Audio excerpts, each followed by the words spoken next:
તો જૂનાગઢમાં પીઆઈ પર હુમલો કરનારનું પોલીસે કાઢ્યું સરઘસ। જૂનાગઢમાં પીઆઈ પર હુમલો કરનારનું સરઘસ કાઢવામાં આવ્યું, જેમાં પાદરિયામાં આ આરોપીઓનું સરઘસ કાઢવામાં આવ્યું। ત્યારે આરોપીઓને સાથે રાખીને ઘટનાનું રિકન્સ્ટ્રક્શન કરવામાં આવ્યું હતું। ત્યારે પીઆઈ પર હુમલો કરનાર આ આરોપીઓનું સરઘસ કાઢવામાં આવ્યું હતું। ત્યારે 3 દિવસ પહેલા આ ઘટના બનવા પામી હતી। તો મહત્વના સમાચાર કહી શકાય જૂનાગઢથી। ત્યારે જૂનાગઢમાં પીઆઈ પર હુમલો કરનાર આરોપીઓનું પોલીસે કાઢ્યું હતું સરઘસ। ત્યારે પાદરિયામાં આ આરોપીઓનું સરઘસ કાઢવામાં આવ્યું હતું। ત્યારે આરોપીઓને સાથે રાખીને આખી ઘટનાનું રિકન્સ્ટ્રક્શન કરવામાં આવ્યું હતું।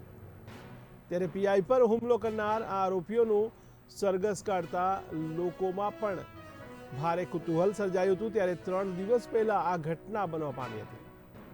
ત્યારે મહત્વના સમાચાર કહી શકાય જૂનાગઢથી। ત્યારે જૂનાગઢમાં પીઆઈ પર હુમલો કરનાર આરોપીઓનું પોલીસે સરઘસ કાઢ્યું, જેમાં પાદરિયામાં આ આરોપીઓનું સરઘસ કાઢવામાં આવ્યું। ત્યારે આરોપીઓને સાથે રાખીને આખી ઘટનાનું રિકન્સ્ટ્રક્શન કરવામાં આવ્યું હતું। ત્યારે પીઆઈ પર હુમલો કરવાની આ ઘટના લગભગ 3 દિવસ પહેલા બની હતી।